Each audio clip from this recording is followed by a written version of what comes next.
This here is a bidet, which should be no surprise to you if you come from a certain European country that passed a law requiring every residential bathroom contains at least one bidet. Another country in Europe instead made it illegal to pee in the sea. Well, at least that's what they say. My name is Edinger, and today we're looking into the weirdest European laws you've never heard of from an Ask Europe thread titled, "What is something surprisingly illegal in your country?" In some states in Germany, it is forbidden to show the film Monty Python's The Life of Brian in public on Good Friday.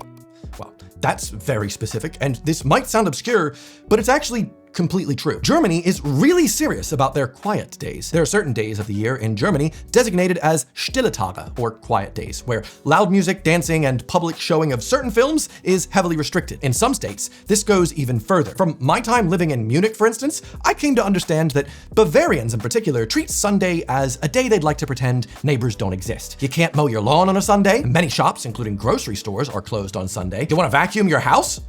On a Sunday? Mate, don't even think about it. I made the biggest mistake of streaming some Fortnite in my flat on a Sunday, only to have one of my German neighbors berate me, loudly screaming at me in the doorway that she could hear me in the hallway.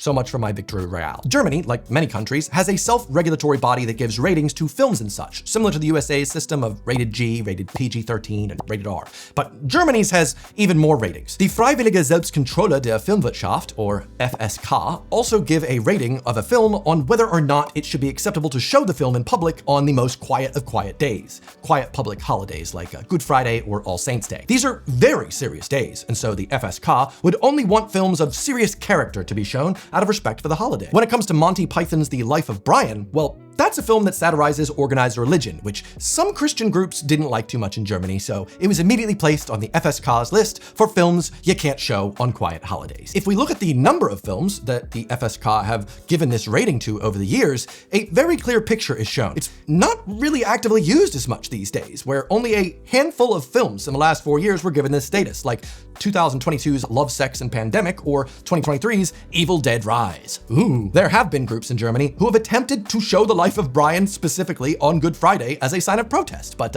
they were fined and then they lost their case in court. So it goes. You can't mess with Germany when it comes to this type of thing. The fact that so few films these days have been given this designation does show that the culture has changed quite a lot over time. But the fact that this law still exists does show that parts of Germany, specifically ones coming up later in the video, they're definitely a lot more conservative than the rest of the country.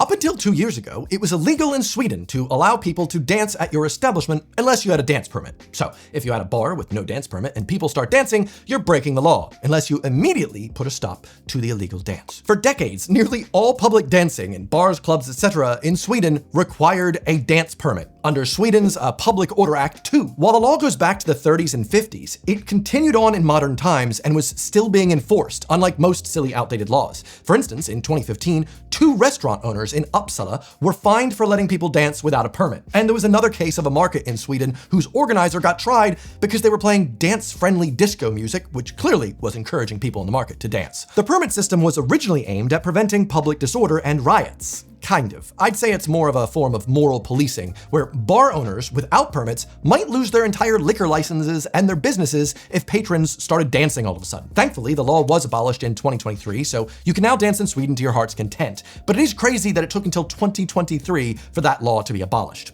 Good job, Sweden. In the UK, it is illegal to handle salmon suspiciously. Obviously, this does sound very funny at first glance, like you're gonna have dealers in trench coats selling fish suspiciously. But the whole purpose was to target poaching and the distribution of illegally caught fish. So maybe the fact that it does sound so funny on the surface works in the law's favor to make the fact that this is an offense well known to hopefully prevent more poaching.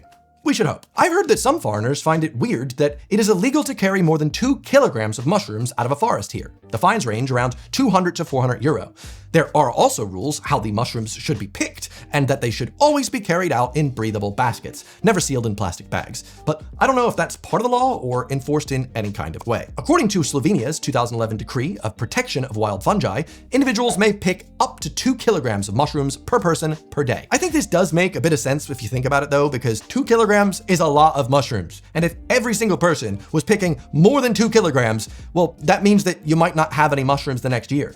I couldn't find any specific law on the type of basket that has to be used in Slovenia, academia, but I feel like that's probably more of just a, you should do this if you're picking mushrooms. Because if you think about it, if you're foraging mushrooms, you're taking all these mushrooms out of the forest, the least you could do is make sure that the basket is open. As you're walking around looking for more, the mushrooms you've collected are, spitting some spores out, hopefully spreading and cultivating more mycelium for next year's harvest. But if you're taking too many mushrooms and keeping them in closed plastic bags, well, that doesn't leave mushroom for population growth, does it? Selling drugs through these coffee shops is legalized, but getting the drugs as a business is illegal. Ooh, the Netherlands, yeah. See, this is a really fun loophole. Selling cannabis in small quantities is tolerated in licensed coffee shops in the Netherlands. However, supplying these shops, i.e. growing or transporting cannabis to the shops, remains illegal, creating this interesting issue. The policy was originally designed to separate weed, whose risks and such were correctly deemed to be more acceptable, from the harder drugs that came with harder risks. It's similar to the UK psychoactive substances law that doesn't ban the use or purchase of any unspecified drugs, but instead outlaws the sale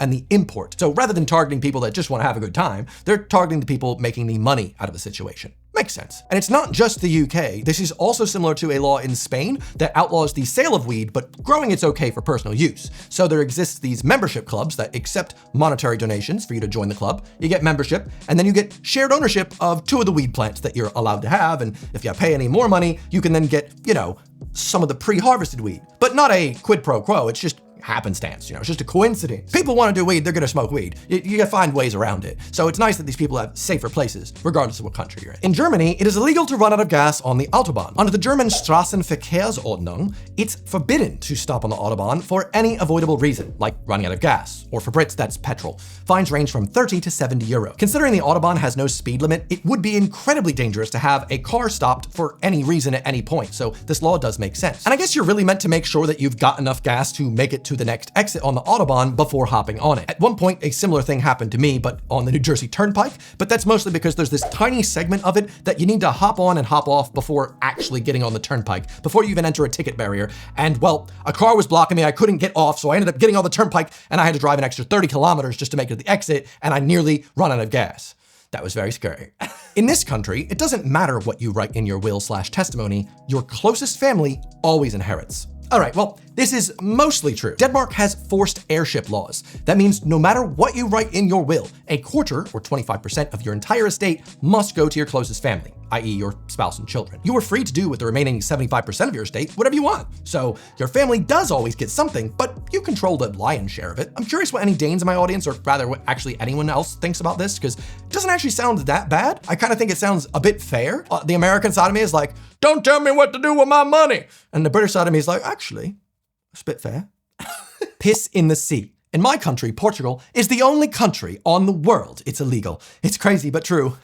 Actually, it's not. Yeah, it's not true at all. You may have seen the memes like this map, for instance, claiming it's illegal to pee in the sea in Portugal, or you may have read about it in one of the British newspapers like The Sun, sadly. But from every bit of research I could do, I could not find a single Portuguese law stating anything remotely similar to this. And in fact, this fake law has been debunked by Portuguese authorities many times. But as it's such a weird sounding law, people like this Redditor are more than happy to share it because, oh, it just sounds so fun. From what I've read, this whole thing might actually be the fault of Spain. There do exist a couple Spanish towns nearby to Portugal where peeing in the sea is forbidden, but that also comes from what I believe to be poor translations from Spanish to English. The city of Malaga, for instance, introduced a ban in 2004 against the physiological evacuation on the beach or in the sea, with fines around 300 euros. Marbella and Vigo supposedly have very similar laws. In Spanish, though, the law reads, queda prohibida la evacuación fisiológica en el mar o en la playa.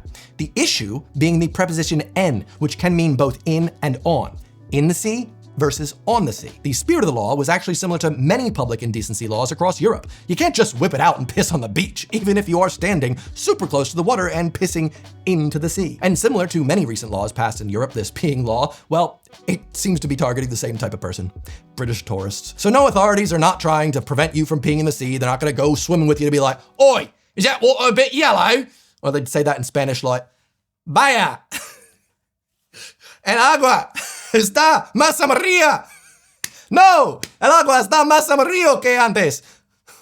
What In Ireland, it is illegal to consume alcohol on the street, far from our perception abroad. This isn't a national ban per se, but there are many cities like Dublin, for instance, that do prohibit drinking in many public spaces, like on the street, if not out front of a licensed establishment like a pub. Ireland's Intoxicating Liquor Act of 2003 states that closed containers of alcohol cannot be consumed within 100 meters of the place that sells it, which is so interesting because that's the complete opposite of Berlin, for instance. In Berlin, they love their Spätis, their Spätkaufs, basically corner shops that sell booze and they're open late. And a lot of times, these places have little chairs out front, so Berliners will get their cheap canned or bottled beer and then just sit out front of the Späti and have a nice time. In Ireland though, no, you gotta be at least 100 meters away and not in any public place, depending on the city. It's quite interesting that, because yeah, I'd say that most people have the perception that in Ireland, they love drinking. They must drink all over the place.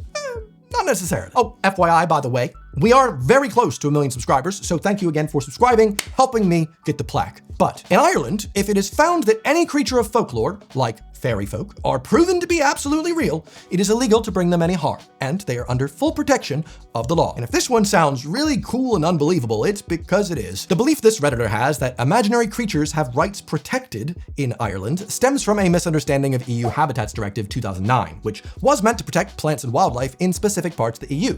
This has been used, in one part of Ireland at least, to erect this sign protecting little people, i.e. leprechauns. And as cute as that is, it's not actually what the law is about. But I do know the Irish take their fairy stuff very seriously because the amount of terrifying folklore surrounding the things. I grew up thinking fairies were cute and like lovely little creatures that fly around. And in Ireland, they're very scared of these things. So I understand why you'd imagine there's a law to protect them just in case. You're like, guys, if you are real, we have passed a law to protect you, okay?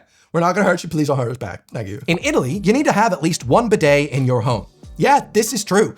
Italy's ministerial decree of July 5th, 1975 mandates that every dwelling must include at least one bathroom, equipped with a toilet, sink, bathtub, or shower, and a bidet. Without them, properties can't be legally approved for habitation. The regulation was part of the post-70s housing reform aimed at raising hygienic and living standards amid rapid urban migration, making housing dignified and modern. Wish we had that in the UK. If you ever wondered why Italians are so big on their bidets, now you know. They're enshrined in law. What's with all the weird laws about piss in today's video? I don't get it either. Children must be raised in the fear of God. Germany, Baden-Württemberg. Constitution, Article 12.1. Raising atheistic children is therefore illegal.